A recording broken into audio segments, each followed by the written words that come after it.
Oh, howdy all, grab yourself a beer, it's time for some Path of Exile discussion. So patch 3.15.3 goes live today, possibly before this video does, and I just wanted to quickly go through the patch notes with you, give you a heads up as to what's big and what's not.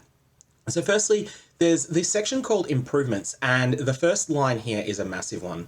So they've added an option to stop items on the ground from rendering if they're hidden by your item filter. Now, this has been a performance request that people have been making for a long time. What this means is that things like Wisdom Scrolls, and most importantly, Scoured and Magic items that you just don't care about late in the game, these will no longer appear with 3D artwork on the ground, or 2D or 3D artwork on the ground. And this means that your computer will no longer be forced to render these. Now, since I've upgraded my PC in the last couple of months, I haven't had any problems with performance along these lines, but I'm using something far, far, far in excess of GGG's published minimum specs for the game, or even recommended specs. Where I think this will really help is the people who are running Path of Exile on a PC that is either on or near the minimum specs for the game, or for a PC that is maybe a little bit better than that, but that is still below the recommended specs, or only just matches those specs. In that case, I think you will find that there will be a massive improvement in performance. This will only come up in late game areas where there's a lot of monsters and a lot of item quantity, but it should be a tremendous improvement there.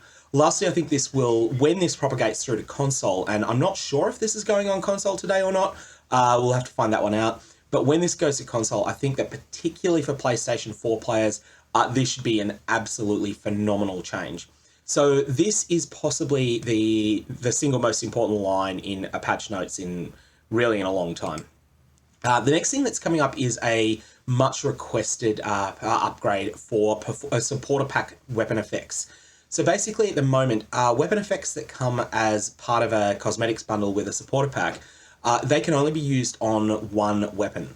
So this is being changed so that they can be propagated to your offhand.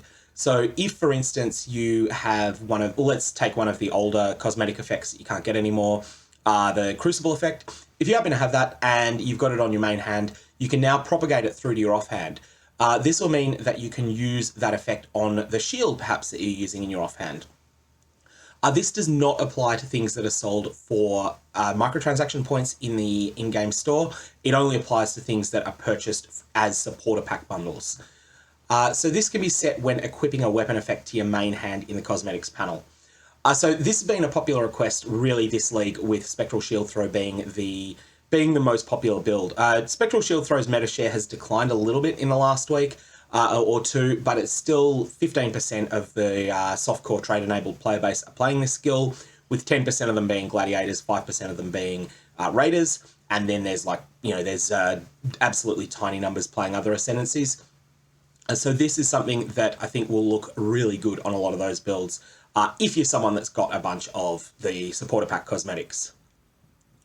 Unwalkable terrain is no longer automatically revealed on the minimap on expedition logbook areas. This really is a bug fix, and it's something that is somewhat overdue, but it was probably not the highest priority thing in the world. This would just be a flat-out improvement to have this be the case. That the minimap, I use the minimap more than most people, and so I think I'll find this to be even better than most people will. We have a bug fix here. Opening a map with area contains a Blight encounter enchantment in an Atlas region where you've got the same modifier on a Watchstone will no longer consume a charge of the Watchstone modifier. So this means that if you are using a map that has an area contains a Blight encounter enchant on it, this will not consume this will not consume an appropriate sextant modifier. That's just generally something that's a bug fix that is welcome. It would not have affected me at all this league, but I can see why people would be very annoyed by that. Now, there's an update on the description of Blight Scarabs to clarify that areas cannot contain more than one Blight encounter. So they were never possible, but that's just being clarified there. Updated, the Blight chests in areas have X% chance to duplicate contained items description to more accurately reflect its functionality. So we're just going to have to see what that actually does. Updated the Strength of Blood Keystone passive in the description to clarify that it does not affect life recovery from instant leech. So this is, I believe it's the Karui Timeless Jewel that has this, and Strength of Blood is the one that causes life leech to not recover your life, but to instead provide damage mitigation. So that's just been clarified to say that this has no interaction with Instant Leech. There's not many sources of Instant Leech left in the game. That's because Instant Leech was just phenomenally broken when it was more widely available. And so it eventually got almost completely removed with 1 or 2 things being left around. Updated the Gut Instinct Atlas passive description to clarify that it does not provide intelligence for the current encounter's safe house when releasing defeated Immortal Syndicate members. So this is something I would never have thought was the case. Like, this is one of those very rare interactions that's not going to come up very often because I don't know how often when you're doing Betrayal you release the imprisoned Syndicate members. I tend to do it maybe 2 or 3 times a Katarina cycle at most. So Gut Instinct is getting a well, it already did a tiny bit less than you thought it did with that interaction.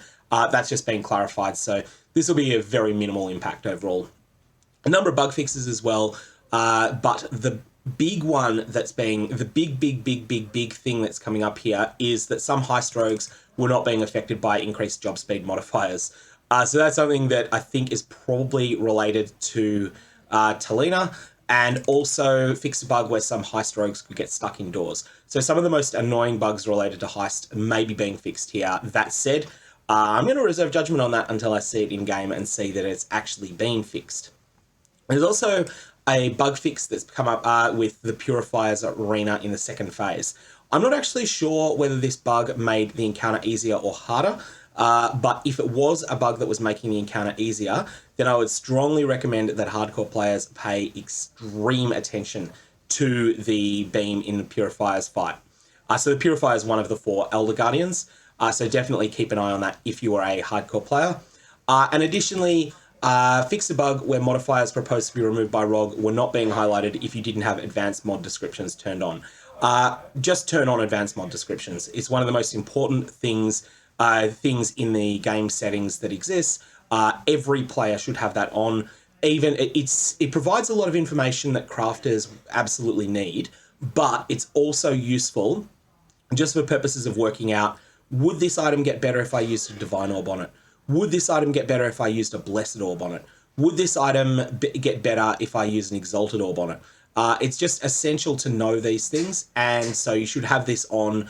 And even if you very seldom craft with orbs as rare as Divine and Exalted Orbs, there will be things like Blessed Orbs that you will craft with much more often, and that knowing this information will be a godsend. So yeah, just turn that on, and it should be a default setting.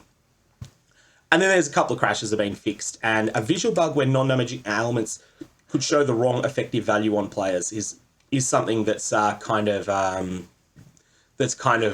worrying. Anyways, that's basically it in terms of 3.15.3. It's not one of the bigger patches, but this single line at the start, the stopping items on the ground from rendering if they're hidden by the item filter, will be one of the biggest changes that the game has had in a long time when it comes to performance.